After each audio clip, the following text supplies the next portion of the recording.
Morning friends, આજે આપણે chapter 2 સંબંધ અને વિધેયોમાં સંબંધની વ્યાખ્યા લખીને એના પરથી સંબંધનો પ્રદેશ, સંબંધનો વિસ્તાર અને સંબંધનો સહપ્રદેશની વ્યાખ્યા શીખવાના છીએ. તો ગયા લેક્ચરમાં આપણે સંબંધની વ્યાખ્યા જોઈ ગયા કે સંબંધ એ શું છે તો કે અરિક્ત ગણો A અને B માટે A ક્રોસ B ના કોઈ પણ ઉપગણને A થી B નો સંબંધ કહે છે.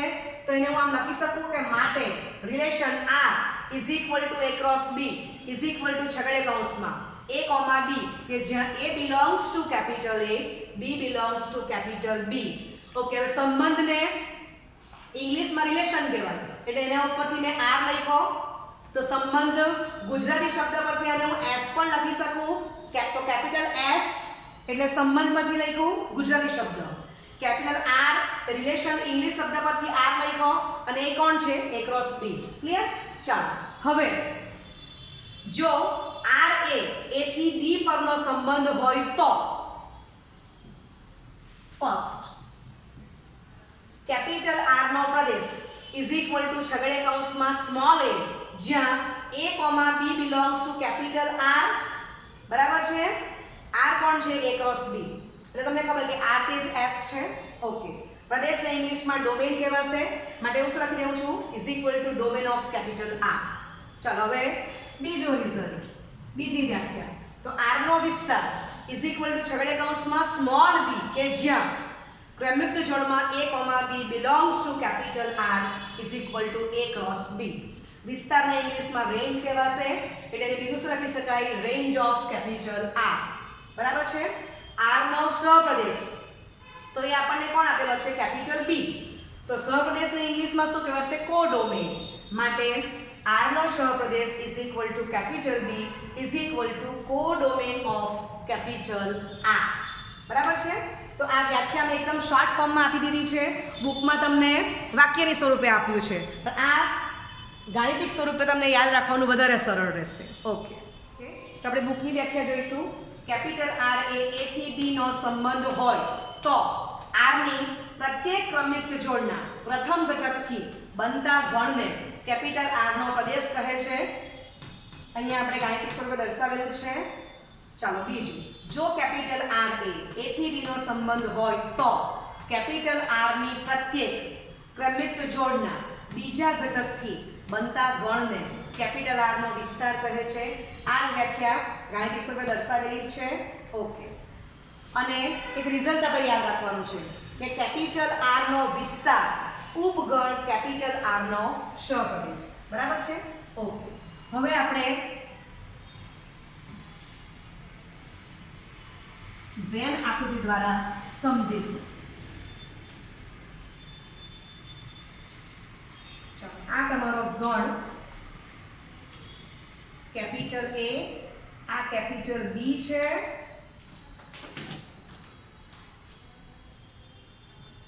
A થી B નો સંબંધ તો એ આપણને કોણ આપેલો છે કેપિટલ R. બરાબર છે? તો ગણ એમાં કયા પ્રકારના ઘટક આવેલા છે સ્મોલ a અને ગણ b માં કયા પ્રકારના ઘટક આવેલા છે સ્મોલ b. બરાબર છે? તો જે આપણે વ્યાખ્યા લખી ગયા એને મેં વેન આકૃતિ દ્વારા દર્શાવેલી છે. ઓકે, હવે આને મારે આમ એને સંગત એક સામા આવેલો છે ગણ a માં અને b સામા આવેલો છે ગણ કેપિટલ B માં. તો a ને સંગત R ને સાપેક્ષે A નું પ્રતિબિંબ કોણ છે B. તો અહીંયા હું લખીશ કે ઘટક A નું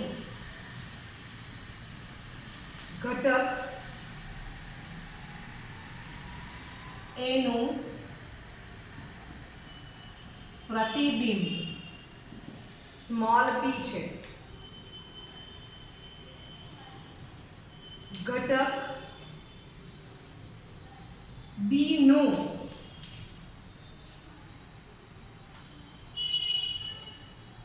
પૂર્વ પ્રતિબિંબ એ કોણ છે સ્મોલ a છે. હવે અહીંયા ખાસ તમે જોજો કે આપણે શું લખ્યું તો ઘટક A નું પ્રતિબિંબ કોણ છે બી, રાઈટ. અને અહીંયા શું લખ્યું, ઘટક બી નું પૂર્વ પ્રતિબિંબ એ કોણ છે સ્મોલ, બરાબર છે. ઓકે, હવે આપણે એક્ઝામ્પલ જોઈશું વિદ્યાર્થી મિત્રો. હવે સ્વાધ્યાય 2.2 માં પ્રશ્ન 1 આપણે જોઈશું. Capital A is equal two છગડીયા કૌંસમાં 1, 2, 3 .14 R ઇઝ ઇક્વલ ટુ છગડીયા કૌંસમાં ક્રમયુક્ત જોડમાં x, y કે જ્યાં 3x - y is equal two 0, જ્યાં x, y belongs to capital A. જો કેપિટલ R એ થી A નો સંબંધ હોય તો કેપિટલ R નો પ્રદેશ, સહપ્રદેશ અને વિસ્તાર મેળવો, બરાબર છે. ઓકે, આ આપણને પક્ષમાં આપી દીધેલું છે. R મીન્સ વોટ, A થી A એટલે A ક્રોસ A. આ બધું આપણને પક્ષમાં આપી દીધેલું છે. હવે હું આમ લખી શકું 3x - y બરાબર 0, therefore y is equal two 3x. x આમાંથી લેવાના છે કેપિટલ A માંથી, તો કેપિટલ A કોણ આપેલો છે 1, 2, 3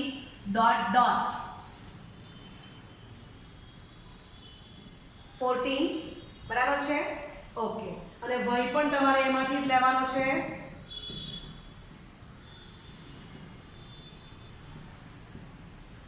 સમજાય છે? ચાલો, ઓકે, તો હવે આપણે લઈએ y is equal two 3x માં x બરાબર 1, તો y બરાબર 3 ઇન્ટુ 1 3, તો એ જવાબ આપણો a માં આવી ગયો. હવે આમાં y ઇક્વલ ટુ 3x માં x ઇક્વલ ટુ 2 લઈએ, તો y ઇઝ ઇક્વલ ટુ 3 બ્રેકેટમાં 2 6, એ પણ બિલોંગ્સ ટુ a છે. x બરાબર 3, તો y બરાબર 3 ઇન્ટુ 3 9, તો એ પણ બિલોંગ્સ ટુ કેપિટલ A છે. x ઇક્વલ ટુ 4, તો y is equal two 3 into 4 is equal two 12, તો એ પણ બિલોંગ્સ ટુ કેપિટલ A છે, બરાબર છે. ઓકે, હવે x ઇઝ ઇક્વલ ટુ 5, તો y is equal two 3 into 5 15, does not belongs to capital A, માટે x equal to 5 શક્ય નથી, બરાબર છે. ઓકે, હવે કેપિટલ R ને યાદી સ્વરૂપે લખતા, બરાબર. ચાલો, તો પહેલી ક્રમિક જોડ કઈ બનશે યાદી સ્વરૂપ એટલે x, y. એ પ્રમાણે પહેલે x ની કિંમત કોણ છે 1, તો 1 ત્યારે y કેટલો આવ્યો 3. ચલો, ત્યાર પછી xm 2, તો ym 6, xm 3, તો ym 9, અને xm 4, તો ym 12 આવી ગયો, બરાબર છે. ચાલો, હવે આ દાખલામાં આપણને યાદી સ્વરૂપ નથી માંગેલું, પણ આપણે યાદી સ્વરૂપે લખી કાઢ્યું છે. તમે ચેપ્ટર 1 માં શીખીને જ આવ્યા છો. ગણ હોય તો તમને યાદી સ્વરૂપ પણ લખતા આવડે છે, અને ગણને તમને ગુણધર્મ સ્વરૂપે પણ લખતા આવડતું જ છે તમને. ઓકે, ચાલો, તો આ યાદી સ્વરૂપે લખી કાઢ્યું. હવે આપણી વ્યાખ્યા શું કહે છે? વ્યાખ્યા શું કહે છે? R નો પ્રદેશ અને R નો સહપ્રદેશ. તો એ વ્યાખ્યા આમાં જોવાનું. તો કેપિટલ R માં જે x યામ છે એને ઊંચકી લો, તો આપણે વ્યાખ્યા શું લખેલી? R નો પ્રદેશ. હા, અને તે પ્રમાણે આપણે R આવું લખેલું કે R is equal to A cross B, બરાબર છે. A, B કે જ્યાં A belongs to capital A, B belongs to capital B આવું લખેલું. તો R નો પ્રદેશ આપણે શું લખેલો? A યામ ઊંચકી લેવાનો. A કોણ છે? અથવા આપણે આવું લખી દઈએ, બરાબર છે. પછી R નો વિસ્તાર, તો ક્રમયુક્ત જોડમાંથી B ને ઊંચકી લેવાનો, જ્યાં ક્રમયુક્ત જોડ belongs to A cross B, ને A ક્રોસ B જ કોણ છે? Capital R. આનો ઉપયોગ કરો માટે. અહીં તમે એક્સિયામ પૂછો કેપિટલ આર માંથી. માટે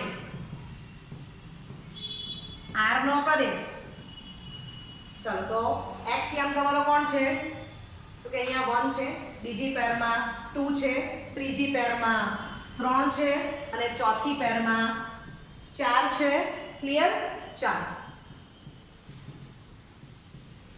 આર નો વિસ્તાર. તો આર ના વિસ્તાર કેવી લખાશે? ક્રમિક જોડમાંથી વહિયામ બી ઉચકી લેવાનો છે. આમાંથી વહિયામ ઉચકો તો છગડીયા કૌંસમાં 3, 6, 9 ને 12. બરાબર છે? ઓકે. ચાલો હવે આર નો સહપ્રદેશ. આર નો સહપ્રદેશ તો એ આપણને કોણ આપેલો છે અહીંયા? કેપિટલ એ. કેપિટલ એ એટલે કોણ છે? 1, 2, 3 ડોટ ડોટ 14. બરાબર છે? આપણો જે દાખલો છે એમાં કેપિટલ આર કોણ છે? એ ક્રોસ એ. આપણે વ્યાખ્યા જોઈ તેમાં આર કોણ છે? એ ક્રોસ બી છે. એટલે આ દાખલામાં કેપિટલ બી તે જ કેપિટલ એ લીધેલો છે. બરાબર? ઓકે. આપણે જે વ્યાખ્યા લખી તે અહીંયા લખી છે. એની એપ્લિકેશનથી આપણે આર એ ક્રોસ એ માટે પ્રદેશ અને વિસ્તાર લખી દીધો અને પછી આપણે સહપ્રદેશ લખી દીધો. બરાબર છે? ઓકે. હવે તમે જોઈ શકો છો કે આના ઉપરથી કે આર ના વિસ્તારમાં જે 4 ઘટક આવેલા છે એ ચારે 4 ઘટકો આર ના સહપ્રદેશમાં છે જ.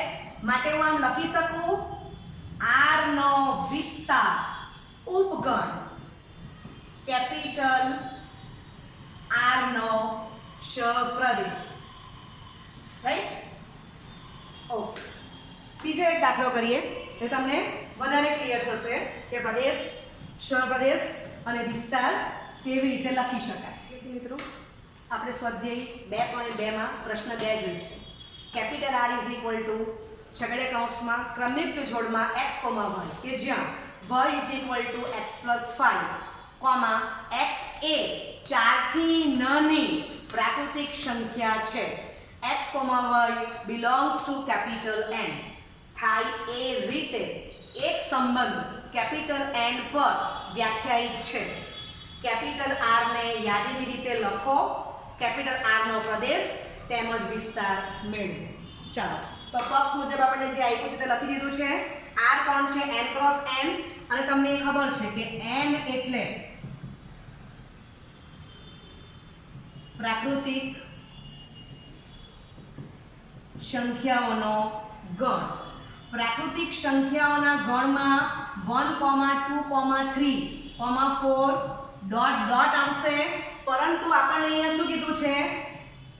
x. ઓકે, ઉપર જ લખું છું. પરંતુ આપણને x શું કીધેલું છે? x એ 4 થી નાની પ્રાકૃતિક સંખ્યા છે. 4 થી નાની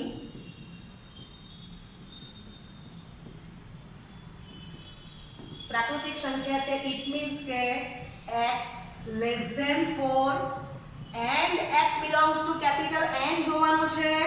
માટે x ની વેલ્યુ શું આવશે? 1, 2, 3. n અહીંયા લખી આપેલો છે મેં. બરાબર? છતાં પાછો અહીંયા લખી દઉં છું. પણ આપણે શું લેવાનું છે? 4 થી નાની પ્રાકૃતિક સંખ્યા લેવાની છે. માટે x ની વેલ્યુ કેટલી આવશે? 1, 2, 3 3 જ આવવાની છે.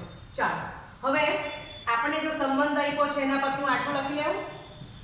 y x + 5. ચાલો હવે x ની જે વેલ્યુ લાવી આપણે એમાં મૂકતા જઈએ.